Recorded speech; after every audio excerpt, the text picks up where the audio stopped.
Welcome to Work Reflection Conversations, a space where we slow down and look more honestly at the moments that shape our experience at work, especially the conversations, decisions, and changes that can either build trust or quietly erode it. In today's episode, I'm joined by Linda Carlisle, a corporate communication strategist who helps organizations navigate the moments that matter most, like restructures, leadership changes, mergers, and workforce reductions. In this conversation, Linda and I talk about why communication during change is so critical, how leaders can avoid creating fear and confusion, and what managers need in order to communicate with clarity, empathy, and trust. If you've ever had to deliver difficult news, lead through uncertainty, or help a team make sense of change, this conversation is for you. We're going to enter this conversation already in motion. Linda and I had begun talking before the recording fully settled in, but the insight she opens with sets the tone beautifully for the whole episode. So let's drop into the conversation. So yesterday I wrote this piece called Flying the Plane While Building It, and is it time for another metaphor, right? Because so often, I've gone through a integration where that's how it was described by senior leaders, as flying the plane while building it. And I was the comms person for this, and I'm going, wow, like how do the people feel on the receiving end of that? And I know it might sound like I'm tapping into something just a tiny bit political, but I don't mean the political piece. But what's worth thinking about as a great example is when we went into COVID-19, there were some scientists in the government who were in charge of helping us navigate and come through with as many US citizens alive as possible, right? And they were making judgment calls on the fly to try and they were building the plane while flying the plane while building it, right? Because that was the only choice they had, right? And so I give a lot of grace to people who are thrust into those situations, such as HR leaders who are thrust into passing along messaging. And I feel like sometimes people who are thrust into those situations are better off saying something like, here's what we know now. We don't have perfect knowledge. Here's what we'll know. Here's what we'll be looking for answers on. And hey, by the way, I'd like to hear your questions because then I can go after those answers, as opposed to putting like broad stakes in the ground of certainty. Because when you have to change the story because the answers evolved, you have egg on your face, right? And so I think about the whole COVID example, and it's like what backfired on Fauci, for example, was he gave very firm answers based on his knowledge of science and how things, but there were things, for instance, he later had to pull back on, was it the masks, was it the ventilators, where we didn't have enough of them and they were suddenly worried about not having enough supply given the American supply chain to cover the healthcare workers who were on the front line with masks. And so he had to kind of like try and manage public perception after he'd already said, go get these masks. And so it ended up sort of becoming this sort of weaselly feeling thing when in reality he shouldn't have, but he was dealing with incoming at all times.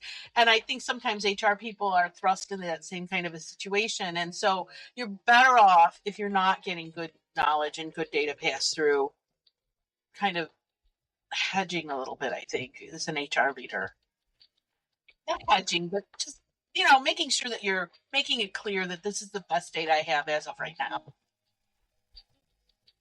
Totally agree. I think one of the things, I actually heard this recently, not just in case someone I'm working with ever hears this, not where I'm currently working at, but I heard someone who was just describing a layoff or restructuring, and like you could tell that they were just really uncomfortable with what they had to deliver, It wasn't my company. It wasn't anybody that I worked with myself, and honestly, I just happened to hear it.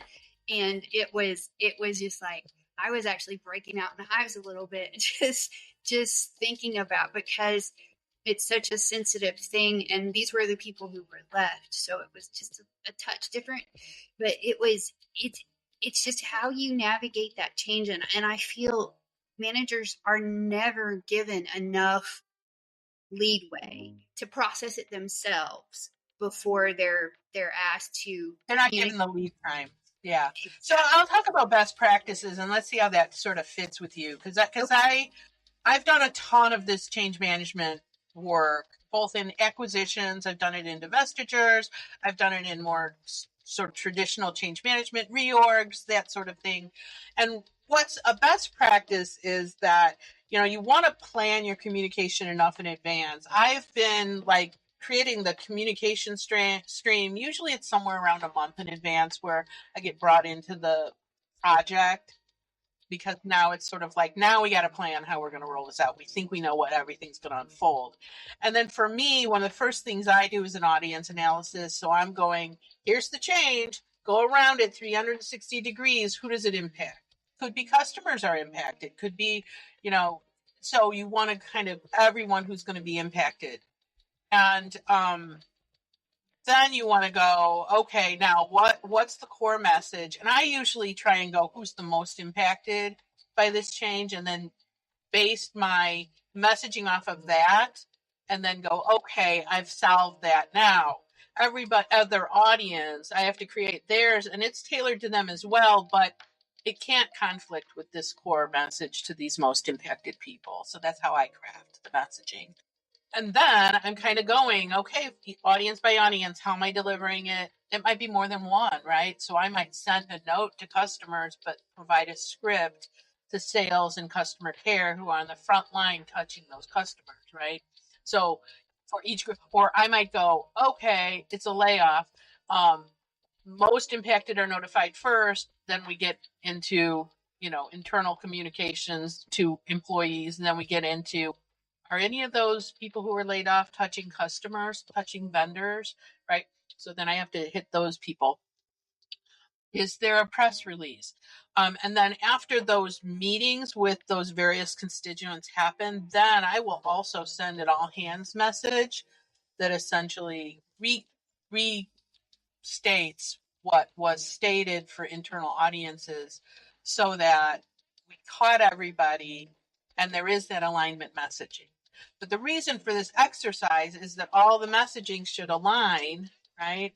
And then before day one, when you're announcing the whatever, you want to bring in the people who are responsible for delivering the messaging and explaining to them, this is the order of play. This is who's going to be notified when. You've been given your talking points. And then that's the moment when I like to say, I want you to read those talking points 50 times. And I've since I used to write that in the opening paragraph, I've actually upped that to say 100 times. And I'll tell you why in a minute, but like, read it 100 times, because I then want you to deliver it. And on the 101st time, I want you to take a highlighter and I want you to highlight some keywords that if you get lost in your head as you're talking, because sometimes when you're speaking to something that isn't your own content, you might get a little lost. Rambling, as you were saying earlier. Highlight some keywords that will help you jump back to a section so that you can regroup your thoughts, look down it, and go, yeah, okay, this, right? They're coming back in at whatever point you lost your train of thought. But the intention is that you're going to use your own words then, because the idea is not to use my verbatim script. The point of the script is to keep us all aligned. But particularly in this day and age of the podcaster, people expect you to be authentic. So if I was here right now seeing all the things that I'm saying, but I was like reading it from a script, you'd be like, she's full of BS, right? She's not credible at all. She's just reading from a script. So you really want to be able to say it in your authentic voice with your own words, but saying it in a way where all of the leaders across the organization are saying the same thing, because later on, the person who was laid off is going to call the person who's still in the job, and they're going to talk, I heard this, I heard this. Are those stories aligned, or are those stories all over the place? And the thing that creates a lack of psychological safety in the workplace after the change happens is anything that's out of whack in terms of alignment. That's what they're going to focus on. Because then they're like, Susie said this, and Bob said this, and this is what my guy said. There's something wacky here. And now there's conspiracy theory in the halls. And people are fearful. And what do they do when they're fearful? They go put their resume together. So now you've got, a problem. So kind of thinking through that just a little bit, it just kind of sparked another question. So like when there's not a lot of transparency, so it generates gossip at that point, right? You get enough information, but you're not really given all that you can be given. I mean, there's always that point of confidentiality, and there's some things you can't share at certain times because of compliance or because of, legal issues or whatever the case may be. But when you trickle it down, sometimes you create an atmosphere where people just they don't have all of it. They have gaps in their knowledge. So they start making stuff up. It's usually wrong. That is true. And I think the way that I try to address that as a central comms person is not only do I create the script, but as part of the exercise, I ask, and I wear different hats when I'm doing this, right? I don't literally wear different hats, but I'm going, what is the most fearful person going to want to know about what's going on? The most paranoid person, the person who's worried about losing their job, and they just had a kid and they got mortgage payments and they're worried, right? What is that person going to want to know? And then what is the angry person going to want to know, right? Like that person who's like, you know what? I told them blah, blah, blah. And now, what is that person going to want to know?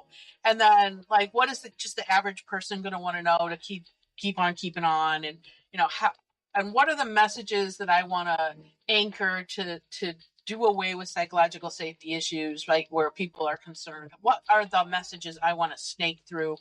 And so I'm like, what are the questions? And I will literally ask every single question I can think of from each of those points of view. And now that's the questions. We already have the core message. Now I'm going to answer those questions and keep them aligned to the core message if they overlap. But I'm answering those questions, right? Including the ones that are like, is this it? Are we doing any more layoffs? Are there going to be more of these? Is there another shoe hanging over my head? And then, then I will be able to answer in a way that's sort of like, well, we never know for sure. We believe that the changes that we've made are going to be sufficient to the issue that we've been trying to deal with. Right. We'll keep you posted as things evolve, but we think we've done all we need to. So please just keep working hard. Let's try and keep this shit moving, because that's going to make sure that what we think is true actually is true, is by us being effective as we move forward.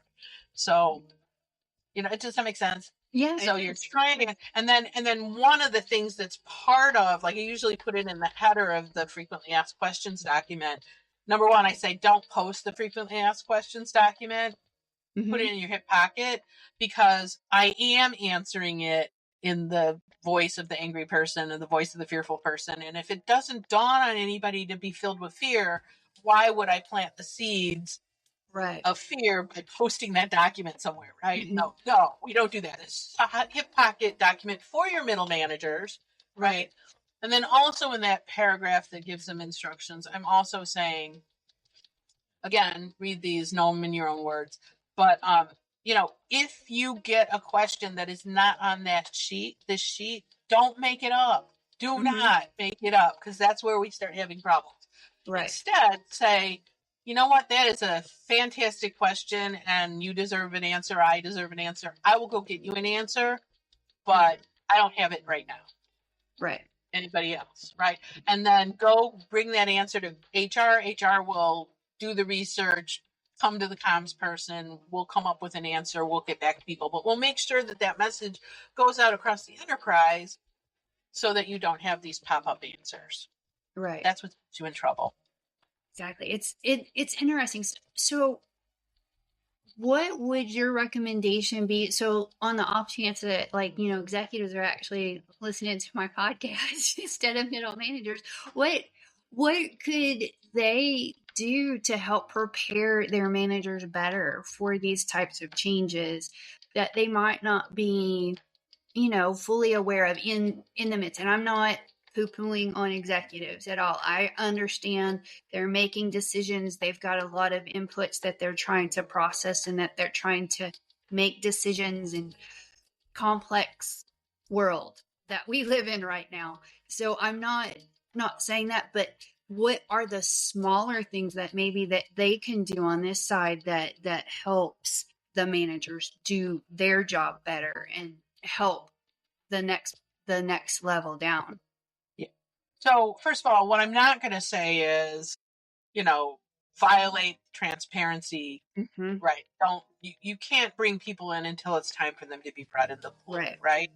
Mm-hmm. But what you can do is, usually on the leadership team that's involved in these kinds of transactions, you've got people from different function heads, right? And the reason they're at the table is that they're going to be spotting, how is this change going to impact my team?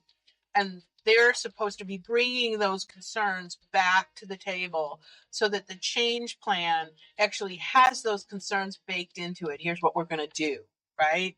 Mm-hmm. So that's one is, leadership team, really be thinking about the implications for your team and for your customers and your stakeholders, whoever they might be, right? Like, really be bringing those concerns to the table so that a plan can be devised for what you're going to do about those things, right? Right. Including, I'm going to stick with my layoff example, but yeah, I can flip to M&A if you prefer, but layoff's actually a good example because it covers so many things. Like, I'm already working 10-hour days, right?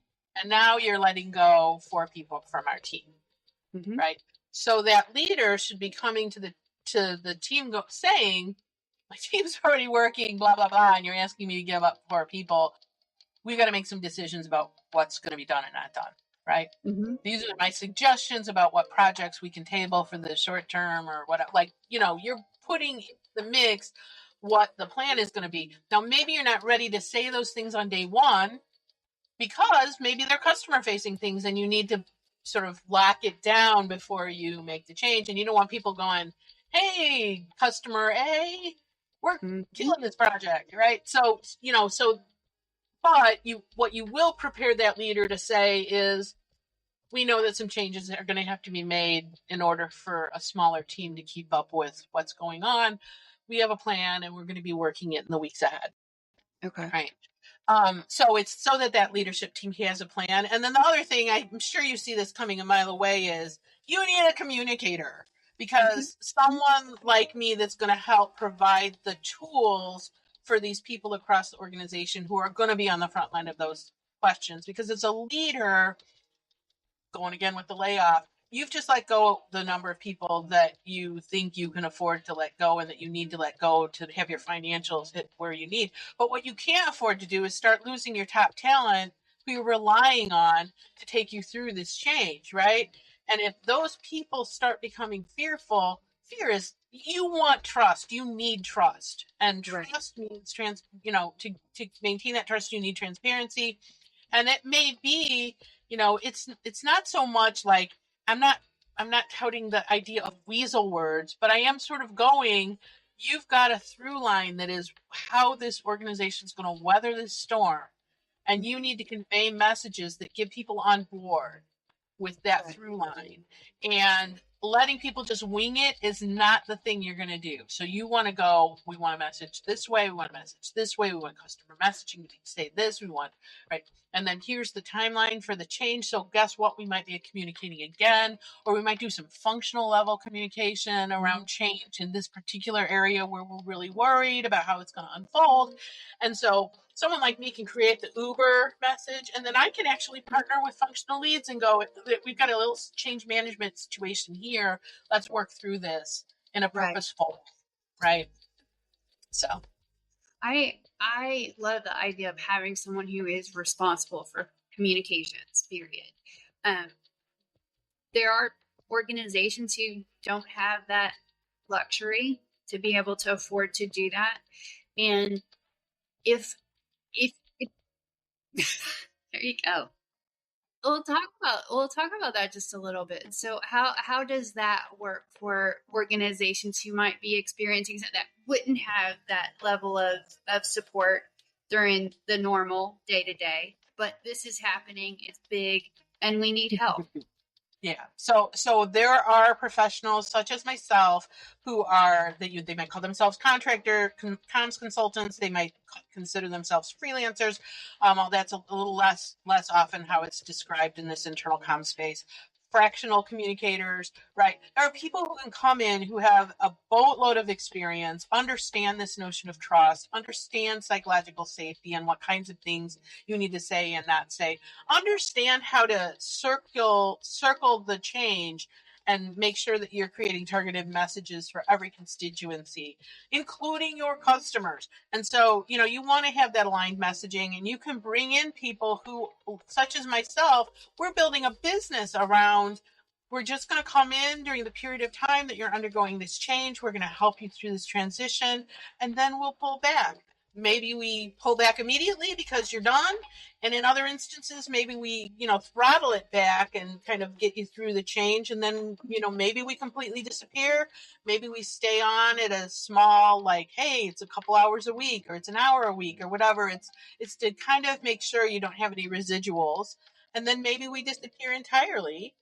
And a year later, maybe you have another change. Maybe it's an exciting change this time. You're buying a company or something, right? So I think, make use of resources that are out there in the market. This is a big time for that whole fractional marketplace. And there's no excuse for a business not doing right by their people in this communication space in particular. But I could make the same argument for, ops and finance. And there's no reason for businesses not to bring in the right talent. And it doesn't mean you need a $250 resource on salary plus benefits fully loaded. A lot of companies can't afford that, but they can afford to bring in a knowledgeable resource who can create a strategy to get through a period of change.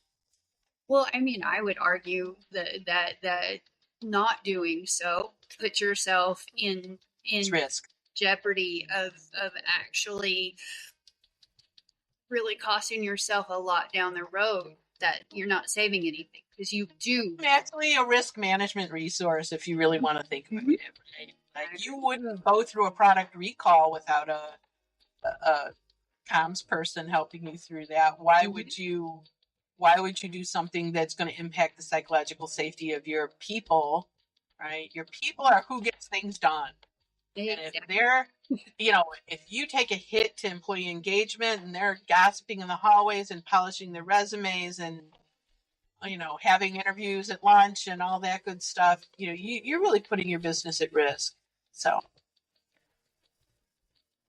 I want to be respectful of your time because I know you had 30 minutes. I enjoyed this conversation so much. I really do think communication in this space is really needed in that space with the managers especially. And I applaud what you do and how you do it. Again, if I have one takeaway piece to business leaders in the mid-market space in particular, it's that go out and find those resources. They are all over LinkedIn who can help you with whatever the business challenge it is that you don't have the right resource for. Don't wing it with the wrong resources. Bring in somebody on a fractional basis who is right for what you're facing at this time.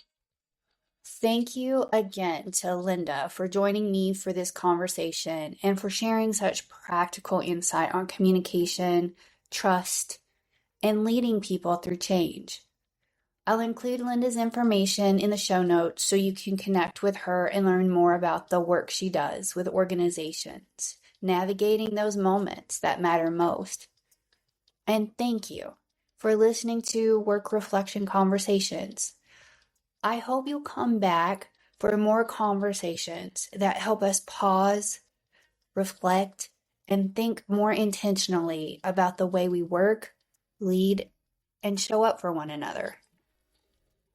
As I continue developing this interview series, I'm learning with each episode.